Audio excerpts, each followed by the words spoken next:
Donc si j'ai bien compris, j'ai maintenant mon groupe de choc. Le groupe qui fait que je suis là aujourd'hui. Je me présente, donc moi je suis Joseph Mbeka.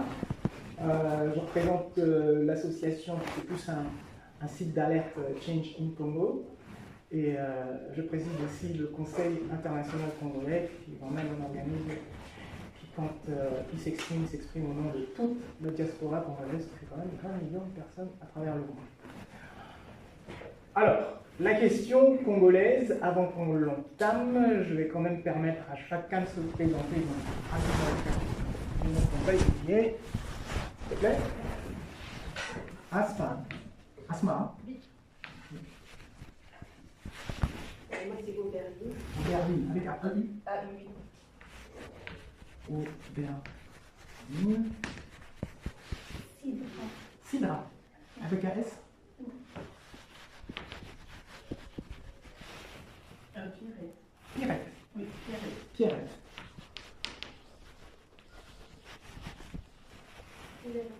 Une banane. Sans H. Merci.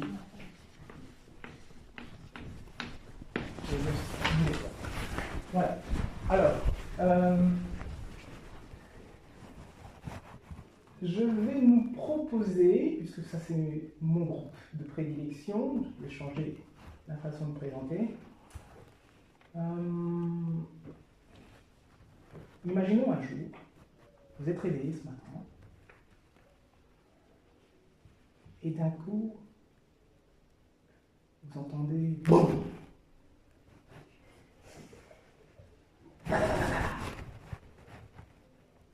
Vous entendez les cris. Vous voyez les enfants courir. On attrape votre mère et vous ne savez pas où elle en est. Je ne vais pas aller plus loin. Et voilà ce qui se passe tous les jours. Tous les jours depuis 1996. C'est comme ça. Alors il y a un chiffre par rapport à ça. Est-ce que quelqu'un peut me dire, et si j'ai un groupe de filles, c'est pour ça que je change cette façon de présenter, combien de viols il y a par heure au Congo? Le chiffre qui est même donné encore en 2010 par la RTP. Vous allez me dire combien de viols il y aurait par jour, rien qu'à l'Est, hein, pas tout. Une idée. 200 000. 200 par jour. Allez, par heure. Il faut avoir combien de viols par heure ici en Belgique? 50. Par heure, 50 viols en Belgique, quand même? C'est beaucoup, hein? 25 ou 4, 5. Eh bien, il y a 48 viols par heure en RDC, à l'est de la RDC. Ça veut dire 1152 viols par jour. Et ça, c'est une réalité. Ce n'est pas de la science-fiction, c'est ce que je vous ai raconté au début. C'est comme ça, ça a commencé depuis 1996, donc 1996, surtout depuis 1998. Et ça continue, ça continue. Ça a permis la mise en lumière malheureuse du drame congolais, parce qu'on a décerné un prix Nobel à quelqu'un. Quelqu'un peut me dire le nom d'un docteur à qui on a donné un prix Mukwege. Voilà. Donc, le docteur Mukwege a reçu un prix Nobel de la paix parce qu'il a eu le titre de l'homme qui répare les femmes. C'est horrible comme titre, réparer les femmes. Pourquoi? Parce qu'il s'est passé des horreurs sur leur corps. Leur corps est devenu un champ de guerre. Le corps de la femme au Congo est devenu un champ de guerre. Et le viol, il détruit tout. Mais absolument tout. Et ceux qui le perpètrent savent pourquoi ils le font. Déjà dans la culture bantou, qui est la culture dominante dans le pays Congo, la femme, c'est une reine, c'est-à-dire c'est le sommet de la société, même si elle est soumise et tout, mais elle est le sommet. On parle de matriarcat. Il y a le patriarcat dans certains pays, mais en Afrique, c'est surtout le matriarcat qui domine. C'est-à-dire l'image de la mère est sacrée. C'est vraiment le sacré des sacrés. portent la vie, c'est une valeur inestimable pour la culture endémique, ancestrale, bantoue. Donc quand tu touches au sein des saints, tu détruis toute une société. Et c'est pour ça que c'est utilisé comme arme. La femme qui est violée en Afrique, et particulièrement au Congo, est la plus malheureuse de toutes les femmes. Ici, une femme violée, qu'est-ce qu'on fait? On l'assiste. On essaie de l'aider à rapidement se reconstruire, on se bouge. Et culturellement, dans des pays d'Afrique, où ancestralement, on ne peut pas toucher à la femme, pas n'importe comment. Il faut te lapider pour toucher une femme. Tu as touché à une femme, c'est ta famille, ça c'est dans notre culture dans tout, c'est ta famille qui doit te tuer en te lapidant. Vous voyez jusqu'où ça allait? Et même pas, on parle même pas de viol, on parle juste d'adultère. C'est-à-dire que tu as pris la femme de ton voisin, à l'époque, il y a encore des siècles, le bantou, tu devais te réunir, ton membre de famille était jugé, et c'est toi, famille, qui lapidais ton propre membre de famille. C'est pour dire jusqu'où allait ce respect. Donc, quand on utilise le viol comme arme de guerre, on sait parfaitement à quoi on touche dans l'Est du Congo. Cette arme de guerre, on ne l'a jamais décrite comme ça dans les médias. Personne n'en parle comme je viens de vous en parler.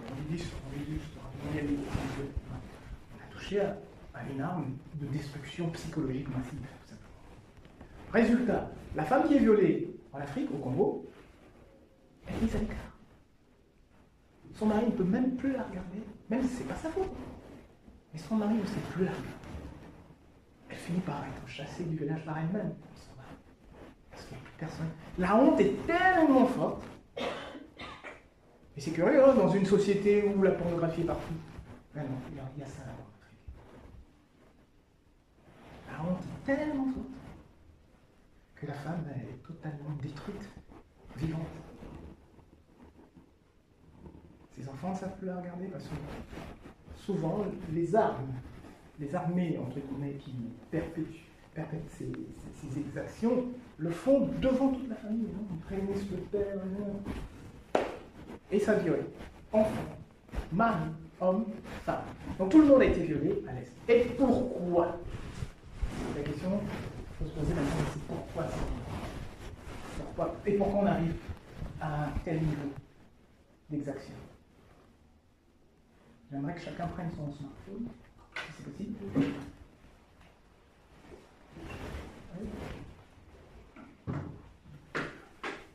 Et quand vous l'avez pris, est-ce qu'il était chaud, froid, tiède? Il était quoi? Froid? Froid. Ok. Ben, c'est ça. Vous avez la réponse. Quand vous dites froid, il y a une guerre qui est menée au Congo pour une matière première qu'on appelle le code. Cette matière première est indispensable pour que tu aies un smartphone. Sans cette matière première, ton smartphone il serait toujours en train de chauffer. Sans cette matière première, on ne pourrait pas stocker énormément d'informations dans ton smartphone. Donc, vis-à-vis de la révolution numérique, c'est plus que de l'or. Aujourd'hui, c'est plus de 7 milliards d'individus qui ont cet instrument entre les mains et qui en ont plusieurs. C'est pas ton premier smartphone, j'imagine. C'est pas ton premier smartphone. Donc imagine le nombre de smartphones que tu as eu, et à chaque fois il y a des soldes. Pour le malheur du Congo, 80% de ce volcan se trouve réuni dans ce pays. Voilà ce qui se passe. Pour avoir accès à ce qui est plus que le pétrole, on a été jusque à ces exactions. Là, je vous ai parlé d'une partie de l'exaction, et je n'irai pas plus loin. Mais c'est juste pour avoir cette matière première que tout ça a été fait. Toutes ces horreurs sont commises au nom donc de l'intérêt économique. Alors la question que j'aimerais qu'on se pose, que les jeunes prennent l'habitude de se poser, vis-à-vis de n'importe quelle information, y compris celle-là, c'est à qui profite le crime. Quand tu sais poser cette question-là, alors tu peux devenir toi-même une chercheuse, on va dire, objective, même si on n'atteint jamais l'objectivité. Mais au moins, tu évites de te noyer dans des informations sans queue ni tête, où tu ne vois pas les tenants et les aboutissants, où on te dit les choses et tu es obligé de les accepter. Et quand tu te poses la question à qui profite le crime, toi-même, tu es capable de discerner, de dire tiens, ah oui, ça c'est certain, ah ça arrive là. Ok, c'est quoi la marque de mon smartphone? Apple, Samsung, Huawei. Ah, et où est-ce qu'ils se fournissent? Et là tu cherches. Et tu vas arriver, ils se fournissent au Rwanda. Alors tu te poses des questions. Est-ce que le Rwanda a des lignes de coltan ou patati patata? Quand tu apprends que non, c'est là que tu vas commencer ta recherche. Tu vas dire, ah, quelque chose qui ne va pas. Quand je prends du pétrole, je sais qu'il vient d'Arabie Saoudite, du Qatar, et puis je vois le Qatar qui se développe, ils achètent le PSG, ils achètent tout, ils achètent même des banques belges. Alors je sais qu'ils ont du pétrole et que l'argent du pétrole arrive directement dans le caisse du Qatar. Pareil pour les Émirats, pareil pour l'Arabie, pareil pour la Russie avec le gaz, pareil pour les États-Unis, pareil pour le Venezuela, pareil pour la Norvège. Tous ces pays ont du pétrole et ils voient qu'il y a un développement ici. Quand tu tapes coltan, Rwanda, tu regardes la carte, il n'y a pas. Alors, la question qu'on pourrait se poser, mais pourquoi le Rwanda prendrait ce coltan et qu'est-ce qu'il fait pour le prendre? Et c'est là que tu rentres dans les fameux viols, guerres, morts. Il y a combien de morts, plus ou moins, on a regardé ça tout à l'heure avec l'autre groupe, dans la guerre Russie-Ukraine? On a une idée? Quelqu'un a une idée? Un chiffre comme ça? 100 000. À peu près. Et dans la guerre qui se passe maintenant, Gaza, Palestine, Israël? Ouais. Voilà, depuis le 7. Avant ça. Ouais. Et avant, c'est des millions. Et bien au Congo, le chiffre aseptisé qu'on avance, c'est plus de 10 millions de morts. C'est-à-dire que c'est plus que le génocide, l'Holocauste de la Seconde Guerre mondiale. Le dernier rapport de l'ONU, le dernier expert de l'ONU, parle de 15 millions de morts. Et les experts congolais disent qu'il y a plus de 18 millions de morts. Alors, un génocide, c'est pas seulement les gens qui sont morts. C'est aussi les gens qui sont morts quand tu tues papa, maman, et que l'enfant il meurt 6 mois après. Tu ne peux pas tuer un animal, il n'y a plus d'assistance. Quand tu coupes le courant, tu tues ceux qui produisent le courant et que dont ils ne savent plus distribuer le courant et qu'il y avait des fumeuses, le bébé fumeur, c'est partie du génocide. Donc, le génocide, ce n'est pas uniquement les personnes qui meurent directement du conflit, mais ce sont aussi toutes les victimes collatérales. Et on a plus de 18 millions de morts dans un pays comme la RDC. Et la question maintenant, qui tue, sans jeu de mots, pourquoi on n'en parle pas? Quelqu'un a une idée? Sidra, t'as une idée? Pierrette? Parce que si on en parle, ça va être les liens sur le coltan et du coup l'économie qui se font en prenant le coltan, ça va baisser. Tout est dit, l'économie. Donc on est vraiment uniquement dans une guerre économique. Mais j'irai même plus loin. On est dans le racisme économique. J'ai jamais dit ça. On est dans le racisme économique parce que on fait en sorte que le noir qui meurt soit dévalorisé par rapport à toute autre nation qui meurt. On parle des morts en Russie et en Ukraine avec beaucoup de force. On parle de ceux de Palestine, mais déjà moins. Vous voyez, il y a une gradation. On était hyper indignation, mort en Ukraine. Indignation médium et on essaye même de censurer en France. Palestine. Blackout, silence total, Congo. Et ça, c'est un schéma que vous devez vous faire vous-même. Donc ici, c'est pas trop de vous donner des informations, mais plutôt comment est-ce que je dois réfléchir par rapport à une information, comment je dois la traiter, Et qu'est-ce que je dois en faire après, hein? Et me poser les bonnes questions. Comme je l'ai dit tout à l'heure, on passe son temps à scroller. On scrolle, on scrolle, on scrolle, donc tu reçois 1000 informations à la seconde. Tu te rappelles ce que tu as scrollé ce matin au BMI? Non, mais pourtant tu as scrollé. D'accord.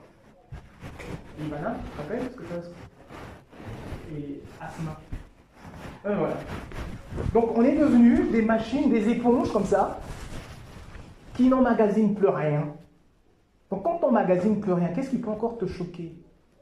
Qu'est-ce qui peut encore arrêter ton attention? Faire en sorte que, tiens, ça, là, je ne peux pas accepter. Parce que tu reçois l'émotion, ah, ça, je ne peux pas accepter. Et tout de suite après, tu as une blague. Et c'est déjà passé. Parfois, c'est tellement fort que ça reste. Mais aujourd'hui, ça reste de moins en moins longtemps. Donc c'est vis-à-vis de ce monde-là dont vous, votre génération, vous avez la responsabilité qu'il va falloir que vous fassiez un électrochoc, vous fassiez un électrochoc conscient de tiens, là je vais quand même m'arrêter sur une information que j'estime essentielle parce qu'il y a des conséquences. C'est quand on oublie qu'il y a des conséquences qu'on continue à scroller comme une malade. S'il n'y avait pas tes examens, tu scrollerais tout le temps. À un moment donné, tu te dis, ah, je dois arrêter. Je dois quand même étudier parce que je ne peux pas arrêter. C'est ce choc conscient que tu es capable d'avoir quand tu as des urgences, que tu vas être en mesure de mettre en place pour la gestion et le traitement des informations que tu reçois. Pourquoi la communauté internationale en fait-elle le moins possible? Parce qu'elle a édicté les droits de l'homme, elle a des organismes comme l'ONU, et il y a même une force armée de l'ONU qui est au Congo depuis 1999, on va dire depuis 2000, qui est la plus forte force armée, de mission armée de l'ONU de l'histoire. Donc elle est là depuis maintenant 24 ans, et il y a toujours la guerre, il y a toujours autant de personnes qui meurent. Il se passe quelque chose. Là aussi, il faudra creuser. Je ne vais pas donner toutes les réponses, mais ceux qui sont intéressés creuseront. Il y a, au plus fort, il y a eu 22 000 casques bleus pour, soi-disant, la stabilisation du Congo. Mais aujourd'hui, il faut se poser les questions. Pourquoi la population congolaise, donc celle qui se trouve à l'est, donc pourquoi les gens de Goma ne veulent plus entendre parler de la MONUSCO, qui est donc la mission des Nations Unies pour la stabilisation de la République démocratique du Congo? Pourquoi ils n'en veulent plus? Et pourquoi, dernièrement, le gouvernement congolais a mis fin à cette mission et a demandé un retrait progressif? De nouveau, il faut mesurer les termes progressifs, ça veut dire quoi? Bon, ne vous étonnez pas si dans 10 ans, ils sont encore là. Parce que tout ça est politique. Tout ça est politique, tout ça est aussi pour apaiser certaines tensions vis-à-vis d'une opinion publique qui a dit que je n'en veux plus, moi, de la MONUSCO. On dit, ok, on dégage la MONUSCO. Mais on met un terme progressif qui fait que finalement, tu sais jamais. S'ils partent ou s'ils ne partent pas. Pourquoi? Parce qu'on leur reproche finalement de ne pas avoir agi pour mettre fin à ces exactions et finalement d'être devenu un observatoire de la misère. Rien d'autre. Alors, quand on dit observatoire de la misère, ça veut dire que tu te retrouves avec une institution des Nations Unies qui couvre peut-être des intérêts des multinationales. C'est-à-dire qu'il va se poser une question de crédibilité de tout ce système. Mais je pense qu'aujourd'hui, ceux qui suivent ce qui se passe à Gaza ont compris qu'on est dans un monde à géométrie variable. Et c'est vis-à-vis de ces 2 poids, 2 mesures que certains ont décidé de se réveiller. Alors, votre génération, vous allez décider si vous allez rester dans un schéma de 2 poids, 2 mesures. Ce qui est bon pour l'un n'est pas bon pour l'autre. Ou si vous vous dites, ce que vous avez mis dans les textes, là, que tous les hommes naissent égaux, libres, en droit, et ainsi de suite, on veut le voir respecter, à la lettre. Il n'a pas plus de droits que moi. Quand on nous saigne, on a tous le sang rouge, et je vais même plus loin, quand on meurt, on a tous un squelette blanc. Tous. Et je te défie, quand tu regardes un squelette, de me dire quelle était la couleur de la peau de ce squelette. Voilà. À partir du moment où on fait ce constat bête, mais évident, et qu'on comprend que les êtres humains sont partout les mêmes, il suffit simplement de leur donner une éducation, et tu as un être humain d'une certaine valeur. Une autre éducation, et tu as une autre valeur. Les gens sont prêts à se battre pour des chiens, des chats, on aime tous les animaux, mais ils ont 1000 couleurs et on les trouve tous extraordinaires. Mais il suffit que sur la pigmentation d'un être humain, moi je suis un chat brun. Je serais aimé si j'étais un chat brun. Mais je suis un être humain brun, alors il y a quelque chose qui ne va pas. Donc cette construction qui n'existait pas particulièrement dans les autres époques a été façonnée, une dévaluation de l'être humain a été programmée, et il nous appartient de déprogrammer tout ça.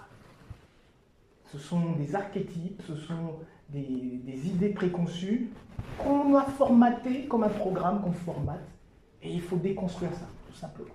Parce que chacun peut apporter à l'autre le meilleur qu'il a en lui. La meilleure version de soi-même, c'est ce qu'on doit aux autres. On se doit cette meilleure version. Donc, vis-à-vis du cas des horreurs qui se passent aujourd'hui au Congo, il faudrait une indignation identique à ce qui se passe en Russie, en Ukraine, ce qui se passe à Gaza, en Palestine, ce qui se passe à l'est du Congo. Il n'y a pas de géométrie variable en matière d'indignation. La dignité, et j'ai coutume de le dire, mais ça fait longtemps que je l'ai dit, la dignité humaine n'a qu'un seul nom, le même.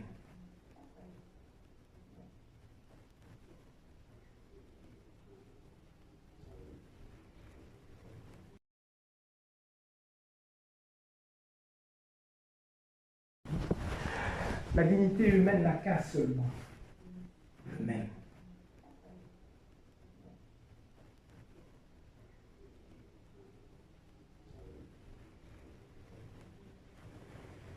Une question? J'ai une question. Oui. Pourquoi les gens qui font Excellente question. J'ai répondu aux autres groupes, mais chez vous, j'ai pris une autre orientation. La réalité est de savoir qui dirige le Congo. Et quand tu as répondu à cette question essentielle, tu vas comprendre tout ce qui se passe au Congo. Le Congo a pris son indépendance en 1960 avec Patrice Lumumba. Cet homme était un nationaliste, je crois que tu as été entendu. C'est-à-dire qu'il voulait la souveraineté de son État. Mais il la voulait tellement qu'il n'a pas fait plus de 3 mois. Il n'a pas fait 3 mois au pouvoir. Il a pris le pouvoir le 30 juin 60. Le 13-14 septembre 60, il est neutralisé. Et il est neutralisé par qui? Mais on dit l'histoire. À un moment, au moment où ça se passait, on ne savait pas, les gens pouvaient se souvenir clairement que la CIA, donc le président américain Dwight Eisenhower à l'époque, a pris une décision qu'il ne voulait plus voir cet homme-là. Mais lui-même s'est fait influencer par les Belges qui ne voulaient pas perdre l'union minière. De nouveau, l'argent. À qui profite le crime? C'est la question. Il faut toujours se poser. En fait, ça profite à tout le monde, sauf au peuple congolais. Sauf au peuple africain. Ça va plus loin. Sauf au peuple arabe, jusqu'à ce qu'il se réveille. Ça veut dire que ça peut aussi changer. C'est-à-dire ce que les Arabes ont connu, les Africains aussi peuvent le connaître. Que ce soit les Arabes, que ce soit les Africains, on s'est toujours fait, pas toujours, parce qu'à un moment donné, au début, les Africains sont les maîtres du monde, ensuite, c'est devenu les Grecs, puis les Romains, puis il y a eu les Arabes avec Suleiman et tout ça. Maintenant, puis il y a eu l'Europe et de nouveau les États-Unis. Donc c'est une tournante. Ça devrait au moins apprendre aux êtres humains l'humilité que tu es fort aujourd'hui, mais demain tu n'es pas le plus fort. Les êtres humains, ils n'ont pas cette humilité-là. En attendant, c'est l'argent qui est roi. Pour avoir la gestion et la jouissance des richesses qui se trouvent dans le sous-sol congolais, on est prêt à tout et n'importe quoi. Il y avait déjà plus de 10 millions de morts sous Léopold. Déjà, c'est un chiffre qu'on me sort comme ça. Il faut toujours poser la question, il sort d'où ce chiffre? Mais au moins, on sait qu'il y avait la moitié de la population, au moins la moitié de la population qui a été exterminée sous Léopold. Pourquoi? Parce qu'on avait déjà besoin des richesses congolaises. À ce moment-là, c'était le caoutchouc, mais la voiture, il fallait des pneus. 40-45. La bonne atomique, il faut trouver de l'uranium, et c'est la révolution industrielle, il faut du cuivre, c'est le nouveau Congo. Aujourd'hui, révolution digitale, il faut du coltan, étain, cobalt, c'est le nouveau Congo.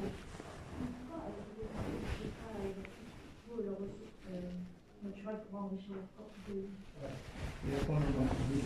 Donc pourquoi l'État et on n'utilise pas? Donc cet État-là, qui était nationaliste, n'a duré que 3 mois. Depuis lors, on a mis des pantins, des marionnettes au pouvoir. C'est-à-dire des gens qui répondent à des autorités qui se trouvent à l'extérieur du pays. Mais on fait croire aux populations qu'ils votent, qu'ils ont été élus, appelez ça comme ça. D'ailleurs, Mobutu, qui était un président du Congo, n'hésitait pas à dire dans la commission, c'est nous qui l'avons appris. Donc il n'y a pas eu qu'il n'était pas corrompu. C'est vous qui avez appris la corruption. Moi, j'ai compris, oui, vous m'avez corrompu. Donc il y a beaucoup de Judas. Mobutu, c'était quand même le meilleur ami, un des meilleurs amis de Lumumba, mais c'est quand même le livre. Donc les drames qu'on a lus il y a 2000 ans, ils se reproduisent. Il y a toujours un traître, et on a partout. Et c'est pas difficile de rendre quelqu'un traître, il suffit de mettre la somme qu'il faut. Et pour le moment, on joue à ce jeu-là. Mais il y a certains pays qui commencent à faire stopper cette machine en Afrique. Je crois que vous avez entendu parler du Niger, du Mali, du Burkina Faso, où il y a des dirigeants qui commencent à dire non aux anciennes puissances coloniales. Jusqu'à présent, on a l'illusion qu'il y a une indépendance en Afrique. Non, ce sont des gens qui sont là comme des gardiens de chèvre. Et tout le reste n'est qu'illusion. Quand tu gardes ça en tête, tout le reste n'est qu'illusion. Tu comprendras que leur souci premier, c'est de ne pas se battre pour défendre le territoire, c'est de ne pas utiliser ses propres matières premières, et c'est totalement stupide. Mais ces gens sont castés, il y a un casting pour les choisir. On sait que la personne qu'on prend, elle n'aura pas ce souci-là en tête. Mais il n'y a pas de vote. C'est ça, il y a des votes, il y a des élections, mais c'est ce qu'on appelle des élections écran. C'est pour faire impression qu'il y a vraiment eu une démocratie. Mais regardez dernièrement, on vient d'avoir un président, il a été élu à soi-disant 70%, 70%. Mais quand tu as un tel raz-de-marée, je ne sais pas s'il y en a certains qui suivent un peu l'actualité congolaise, mais quand tu as un tel raz-de-marée, il y a une geste populaire quand même. Tu gagnes avec 70%, c'est tout le monde qui crie, il y a des fêtes, il y a des klaxons, tout ça, mais d'accord. Tu regardes le Congo et les Congolais au lendemain des élections, il y a des têtes d'enterrement partout. Tu as changes de plomb, tu as un silence de mort. Mais on t'annonce fièrement dans les médias, jusqu'ici, il a gagné avec 70%. Mais pourquoi jusqu'ici? Même parce que ceux qui profitent de ces votants, ils sont ici. Ils ont besoin des gens faibles comme ça. Quand je dis ici, c'est généralement là où il y a les multinationales. Donc, quand tu sais que, jusqu'à preuve du contraire, les dirigeants qui sont là, pour la plupart, rendent des comptes ou sont nommés par des puissances extérieures qui sont elles-mêmes dominées par des multinationales et que ça fait des poupées gicognes. Hein, tu connais les poupées russes, tu vois. Donc, tu as le petit dirigeant congolais, tu vois là, il est petit. Et au-dessus de lui, tu as une multinationale, puis une autre multinationale, c'est carrément un État. Et au-dessus de l'État, encore une multinationale. Mais à la base, toi, tu vois que ce petit dirigeant congolais, tu te dis, tiens, ce dirigeant africain, il fait rien. Donc, il faut toujours remonter la chaîne, savoir à qui profite le fait.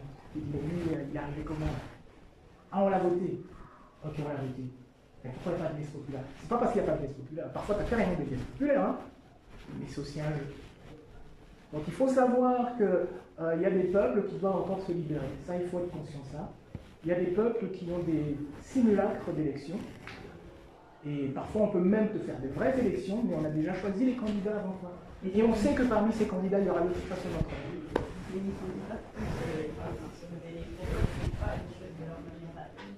Il y en a qui essayent. Il y en a qui essayent, hein, parce que tout le monde n'est pas manipulable à 100%. Mais tous les présidents qui ont eu avant, il y a eu Kabila, Mobutu, tout ça. ils n'ont pas changé grand-chose. Ils n'ont rien changé parce qu'ils ne sont pas là pour ça. Maintenant, tu as compris pourquoi ils n'ont rien changé. Lula, il a fait 4 ans au Brésil à un moment donné. C'est 4000 km de route en 4 ans. Nous, on a des présidents qui n'ont pas fait 400 km de route en 18 ans. Pourquoi? Parce que ce n'est pas leur tasse de thé, ils ne sont pas là pour ça. Et on les a choisis justement pour ça. Alors on a fait tout un théâtre autour, oui, on a montré des gens qui étaient heureux, mais c'est un système où on investit des centaines de millions pour faire un grand théâtre à ciel ouvert. Mais les populations elles-mêmes, elles ne le savent pas. Ce sont nous qui sommes à l'extérieur pour savoir, le dire, et parfois certains comprennent, certains ne comprennent pas. Mais à un moment donné, quand on tire trop sur la corde, elle finit par casser. Donc il vient toujours ce moment où il y a un 1789 comme en France, où on a trop tiré sur la corde et le peuple dit ça suffit. Je suis désolée, Ouais. mais la sonnerie a retenti. Et juste une dernière question, donc il y a des associations hein, qui permettent de survivre à l'Est. Il y a par exemple Action Goma, je crois, et d'autres, beaucoup d'ONG aussi, qui permettent, si on veut faire quelque chose ou aider, il faut taper sur Internet. Et souvent, vous allez voir des associations qui sont basées en Occident. Il y a aussi des associations qui sont basées directement en Afrique, mais il faut donner savoir qui est derrière. Donc, à chaque fois, il faut avoir l'habitude de creuser autrement, au-delà des apparences. En tout cas, je vous remercie pour votre attention.